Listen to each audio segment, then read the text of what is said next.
दिनेश भिकाजी मावडीकर। मी आळंदी पुणे येथून आलेलो आहे। आपल्या याच्या दरम्यान गणेश उत्सवाच्या दरम्यानमध्ये गणेश जन्माच्या दरम्यान आम्ही आमचे कुटुंबीय आणि आमचे सहकारी गेले कमीत कमी 45 ते 50 वर्षापासून ही सेवा आम्ही करत आलेलो आहे आणि दरवर्षी आम्ही आतुरतेने वाट पाहतो की केव्हा आम्हाला सेवा करायची संधी मिळते।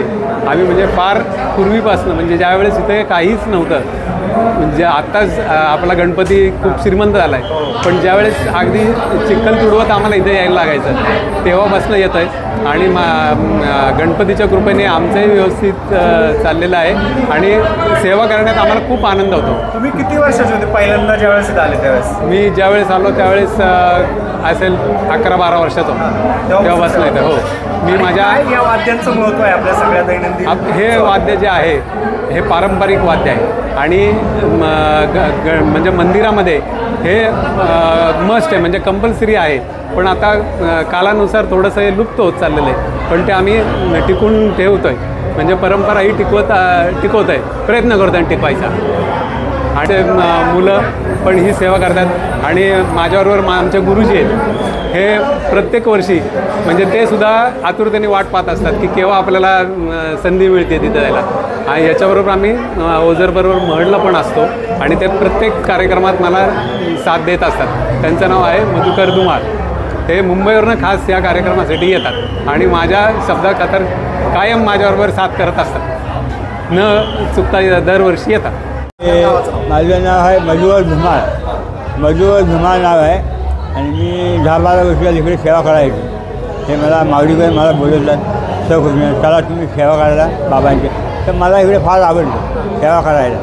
अनेक ठिकाणी मी सेवा करायला जातो आणि मी आकाश आणि TV सेंटर दगडूशेठ साहेबांच्या गणपतीला वाजा घेतो, त्यांनी मला बोललेलं की तुम्ही या खेळणे म्हणजे वाजव आणि हे आपला सबाई गंधर्व कॉन्सर्ट प्रोग्राम आकाश आणि हे इकडे बरेच ठिकाण पाहिजे। आणि मी राहतो मुंबईला, माझं गाव आहे मसवड सिद्धनाथ, पण मी इकडे मुंबईला राहतो। गाव कुठलं म्हटलं? मसवड सिद्धनाथ हा तिकडे राहतो, तर मी इकडे मुंबईला वाजवताना त्रास होत असेल गालाला तोंडाला?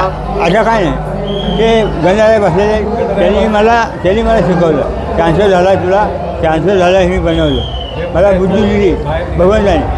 आणि दत्तगुरू विश्वास, गणराया विश्वास, स्वामी समर्थ यांच्यावर विश्वास, आणि त्यांनी मला शिकवलं, गुरु केले, गुरु ज्यांना दिले पाहिजे मला जाणलं, भरपूर प्रयत्न केल्यानंतर मग सनई वाजायला लागली माझी आणि पिक्चरला वाजवलं या रहमान, लक्ष्मीकांत प्यारेलाल, आर.डी. बर्मन, कल्याणजी आनंदजी, आर.डी. बर्मन आणि अनेक पिक्चरमध्ये वाजवलं, धडकन पिक्चर,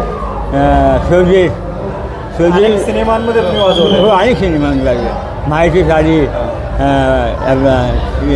माहिती साडी। विघ्नर त्याच्या दरवाज्यामध्येही सेवा करायला तो किती आनंद असतो सिनेमात? हो, नाही इथे फार आनंद वाटतो मला, तिथे दरबार मी मन भरून वाजवतो, मी माणसाकडे बघत नाही, मी तिकडे बघतो, तुला मी ऐकायला आलो भगवंता गणाराया तू ऐक आणि मला ज्ञान अजून ते चांगलं, अंगामध्ये ताकद दे सनई वाजवण्याचे, माझ्यापर्यंत सनई वाजवली पाहिजे। तुमचं आता माझं आहे आता 67।